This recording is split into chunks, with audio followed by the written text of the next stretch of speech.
আজকে আমি মাশরুমের সবজি রান্না করব। মাশরুমটা একটু ভাপ দিয়ে নিয়েছি, আর এখানে আলু নিয়েছি, দুটো পেঁয়াজ, লঙ্কা, রসুন, আদা, আর দারচিনি, এলাচি, তেজপাতা নিয়েছি। তাহলে দেখো তোমরা সবাই। তেলটা বসিয়ে দিয়েছি, আলুগুলো ভেজে নেব।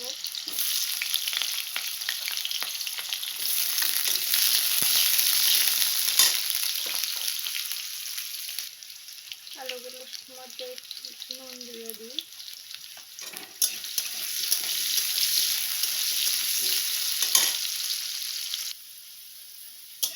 আলুটা ভাজা হয়ে গিয়েছে, এখন মাশরুমটা ভেজে নেব।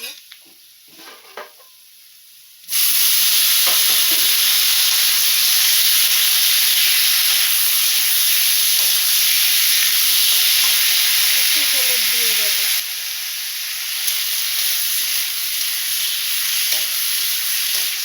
একটু হলুদ দিয়ে দিয়েছি, একটু সময় ভেজে নামিয়ে নেব।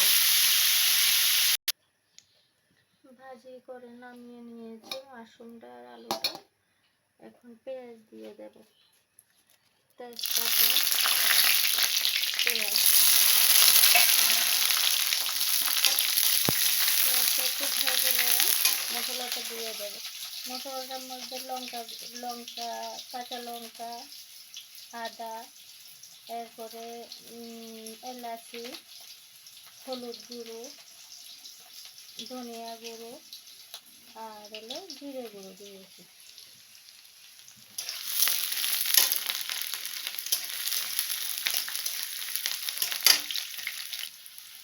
পেঁয়াজটা ভাজা হয়ে গিয়েছে, এখন মশলাটা দিয়েছি।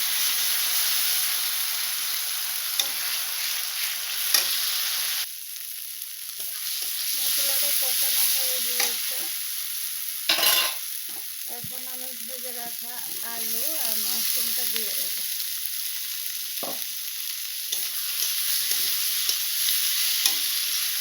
একটু নেড়ে চেড়ে এরপরে জল দিয়ে দেব।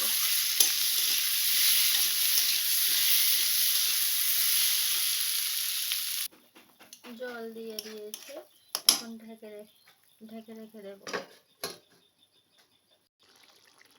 রান্নাটা হয়ে গিয়েছে, এখন নামিয়ে নেব।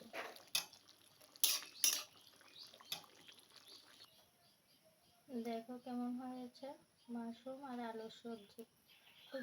তোমরা যারা আমার ভিডিওটা দেখছো, সবাই লাইক, কমেন্ট, শেয়ার আর সাবস্ক্রাইব অবশ্যই করবে। Thank you.